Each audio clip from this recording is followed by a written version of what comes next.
Welcome to the Architecture of Health podcast. I'm the host, Deb Voisin. Why am I compelled to take the time to make all these connections and produce a podcast? Well, it represents everything I'm really passionate about. And so I want to give you a little insight about what kind of weird things had to happen that compelled me to go out of my way to record so much content. The most important thing I want you to understand is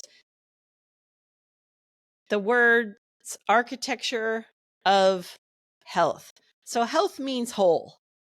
And my experience has been that, at least in the United States, the medical system just can't by design take a look at the whole person. It's just not the way it was in patent-based, drug-based, surgery-based medicine. It's just really difficult for that to happen efficiently. And we look at architecture, we think about a practice that, at least in a good architect, will have to account for the environment, the use, the utility, the angles of the natural forces, whether it's water flow, drainage, sunlight, sewage. A really good architect has to look at how the structure integrates both with the surroundings and with the people living inside of the structure. You know, I've always had this driving desire to understand what makes good design. And that even started when I was a child. My favorite TV show was This Old House, where they would, back in the 1980s, they would renovate an old building. And this was before all the other design shows took off.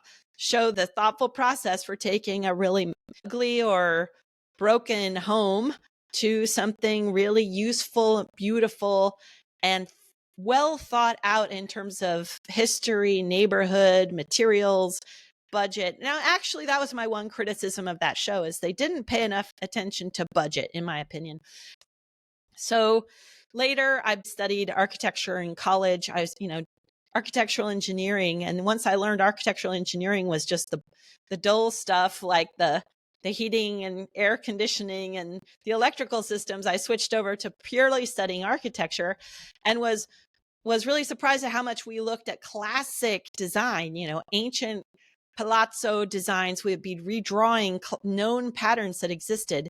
And the most important book that I read while I was in that program was Christopher Alexander's A Pattern Language. They're just known patterns that create harmony and well-being in the use of space. And one of the base principles is how things will seem more beautiful when light is allowed to enter from more than one direction.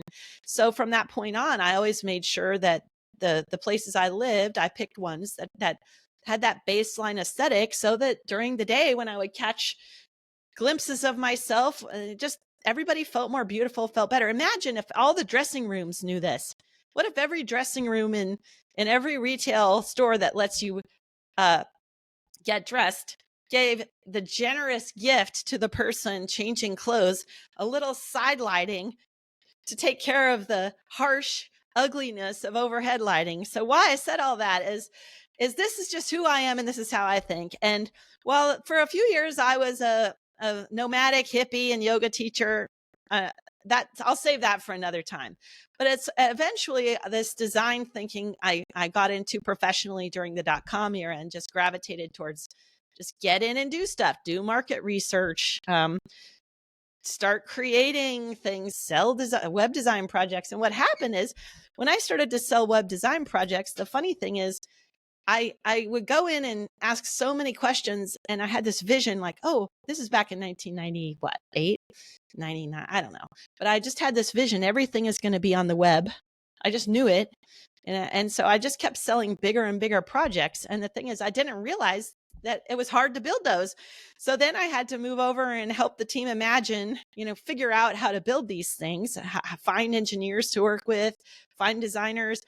And most of all, I would need to partner with the clients to figure out what should we build, how should we build it. So I was, again, sort of playing the architect. And I had a few unexpected successes, because wasn't a mature design research field at the time here in Silicon Valley. And so I just did the best I could. I got books by a couple of the leaders in design thinking. I read those. And I had my first kind of high profile project where 9 million people, after they downloaded a software, were not using it. And it was these super smart engineers with their PhDs and masters who had this startup, and they were puzzled, like, what's going on? And so they hired the agency I was with, and it took me 3 15-minute long phone calls to figure out what was happening. And it was a misunderstanding, a way a message was coming up, the wording of the message and the placement of a button and the label on the button were getting all these people to lock themselves out of their own computers, panic, and uninstall the software. And it took then just a couple of weeks of these simple experiments, figuring out how to solve that problem. And then they later built it into the product, and the Wall Street Journal or whatever said it's much easier to use. So I've always been able to look at things. I've cultivated this ability to take a look at something from more than one perspective, and then narrow down via experiment, like what really works and what doesn't. And so the highest, then for the next 25 years, I worked on various projects, and some of them millions of people used, and some happened, some didn't, some got written up, some weren't. And the gold standard, though, would always be, can you take a look at this thing that you want to build or have built? And can you look at how it's being, the environment of where it will be used and what people will be doing with it? And what instructions do they need? And what instructions are messing them up?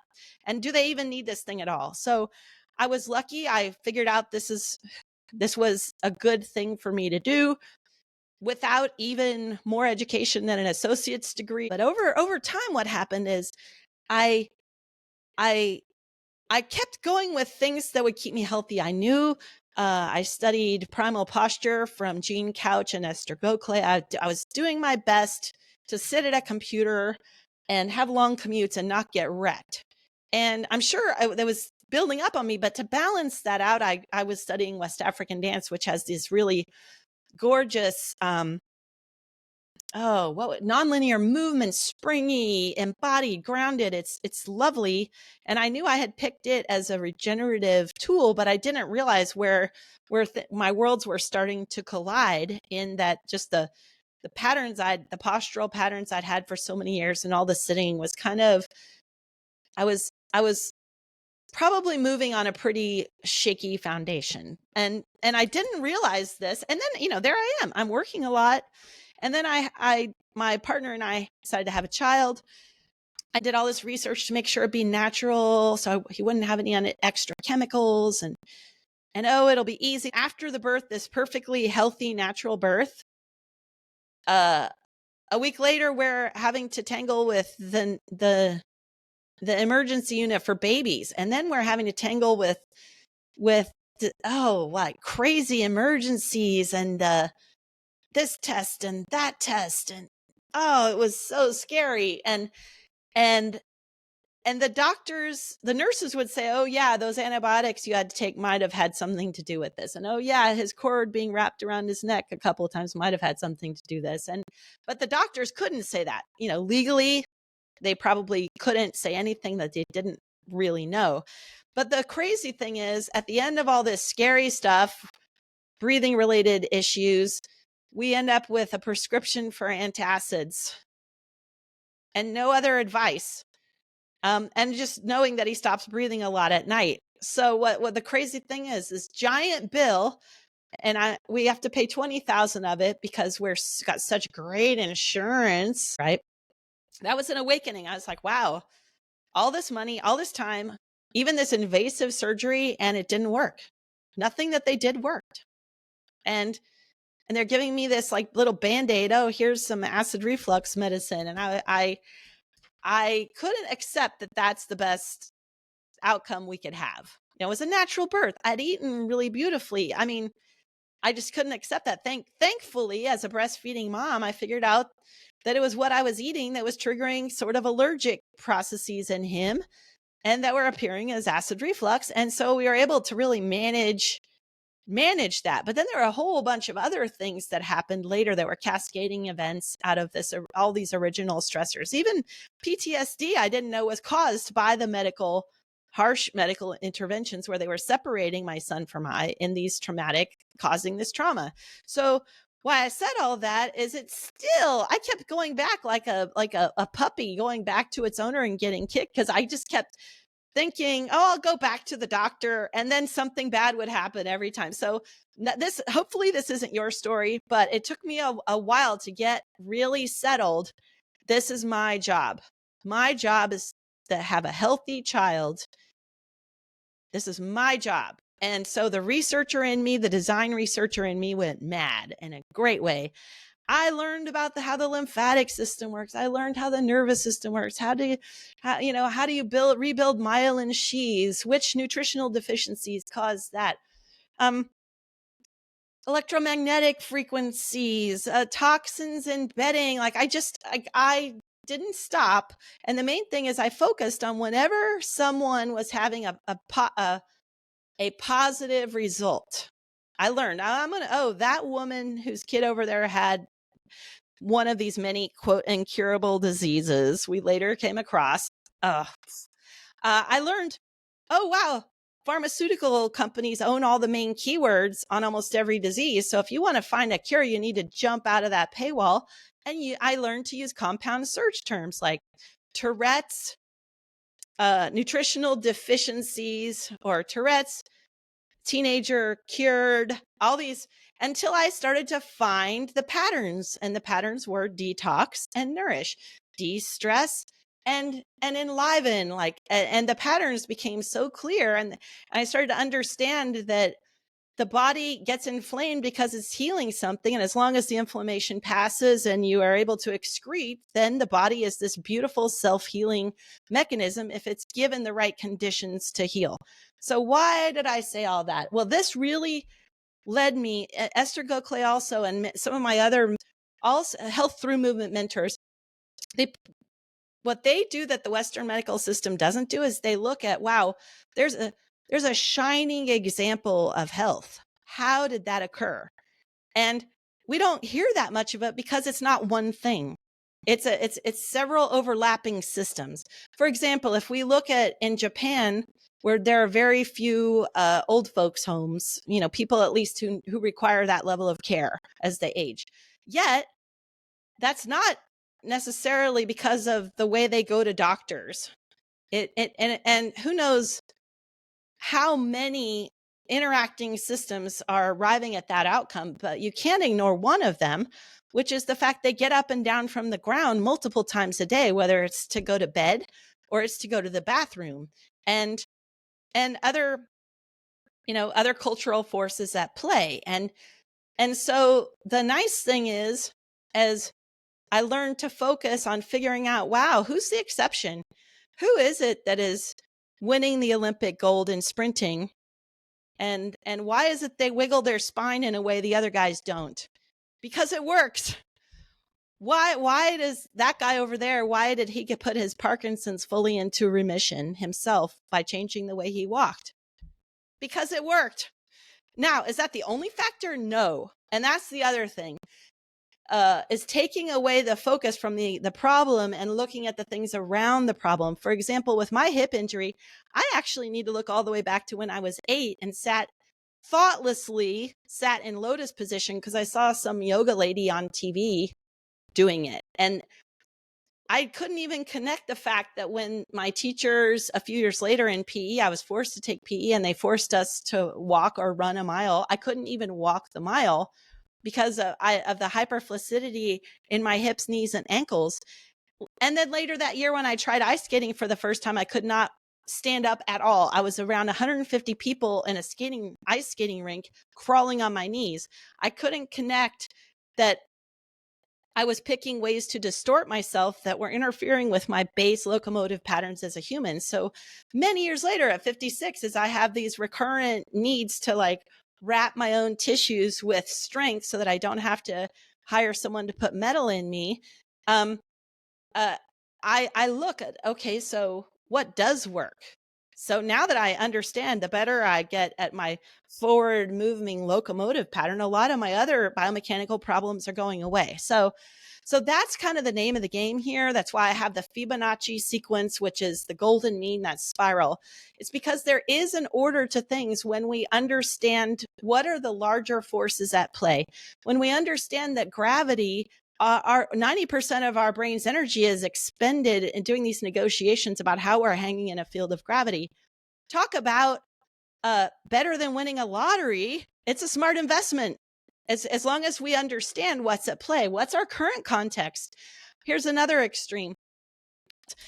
For example, I will use the medical system for what it's best at. It's best at emergency medicine. Antibiotics, when you really need it, there's nothing like it. And, the hygiene of washing hands, great. Yet, we can get in we can get into situations where we don't check the design assumptions. The mainstream medical system in the United States was birthed out of warfield medicine, where being able to numb someone so they could sew them up. And then, the patenting process starting in the early 1900s, you could only patent something if it's not natural. So our becoming more and more divorced from nature in terms of the way we heal has had a huge consequence. And we've got a lot of people that are dependent upon an unsustainable way of treating the body. So let's look away from that. What works? What did people do before 1910? If you had a chronic health problem, well, maybe you taught them to breathe differently. How did women birth babies when a C-section wasn't an option? Well, one thing they did is, at least in Burkina Faso, one of my friend's moms said, women don't turn their bodies very quickly because they don't want the weight of the baby at a certain point in the pregnancy. They don't want the baby to get tangled in the cord because they don't have surgery as a backup plan. So that's one thing we'll do in this show, is put things through the lens of, in the long term, how do we know if we're building resilience, adapting towards health, adapting towards self-reliance and healthy interdependence, or are we adapting towards unsustainable dependence or unneeded harsh or expensive interventions? And for that reason, though, we're going to be looking in a variety of fields so that we can have more and more choices about ways to feel good. And, the most powerful medical effect of all is the placebo effect. That's why it's so hard in so many trials for drugs to surpass our mind's ability to guide ourselves into feeling good.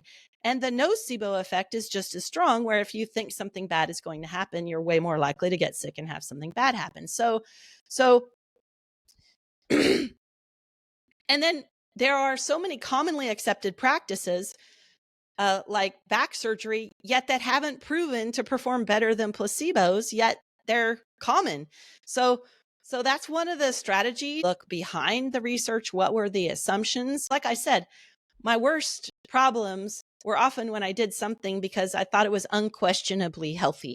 Oh, lotus position is healthy. No, maybe it's for certain people at certain time with certain capabilities, it might serve a better outcome than some other sitting positions, but for some people it could be completely disastrous. I know of a yoga teacher who sat in a lotus for 3 hours, and the bone of her thigh, her femur bone, sunk all the way through her butt muscles out to the skin. Nasty, bad.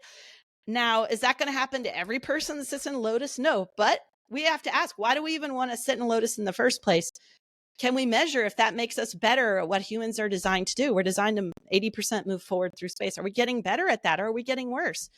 How did humans used to sit back in 1910, before most chairs had backs that most people sat on, like work stools? And how did people give babies before C-sections were an option? How did people and most importantly of all, how do we go from exactly where we are now? Because we have adapted beautifully to everything the way it is right now. And we don't want to do anything that is going to have too harsh of an effect and cause us to break by trying too hard or going too fast. So how do we get fully honest about our existing context, look at the number of choices we have, figure out what's not only enjoyable, and brings more beauty, peace, and abundance. But also, how do we know that's it's specifically getting us what we want? And we can look at the body structure. We can look at the structure of our environment. We can look at the structure of the natural systems and how do we use those. There are lots of things we can do. An important idea is that the solution to the pain is not where the pain is. The pain is showing up there because there are other processes not supporting the movement of force or energy in other parts of your body. So that's why this show, we are looking at practical and unexpected ways to create health, meaning, for example, the Band-Aid, when you put it on a wound, isn't what heals the wound. It's your body. It's your body having enough metabolic resources to be able to do that healing. And that's the same thing, your body mounting a defense against some kind of illness. It actually needs enough health to mount the inflammation to heal something. When my son really had a lot of issues when he was little, at one point, I didn't realize the reason he never got sick was that he was too sick to get sick. That you actually have to be healthy enough to mount a fever to fight off all these, all the things your body doesn't want to get out of check. And that a fever is one of the healthiest things in the world, as long as it's below a certain level within a certain amount of time. And the most common poisoning in the United States, at least when I checked 10 years ago, is Tylenol. These tools that we try to use to suppress the inflammation can actually be quite toxic and damaging, and ibuprofen harms your stomach. So why did I say all this? Why did I say all this? Is it's all fair game here. And we have a lot of different people who've had breakthroughs in unexpected ways in health, looking at a lot of different systems of the body. So stay with me. I'm glad you invested this time. This is going to be fun, and I hope you enjoy my show.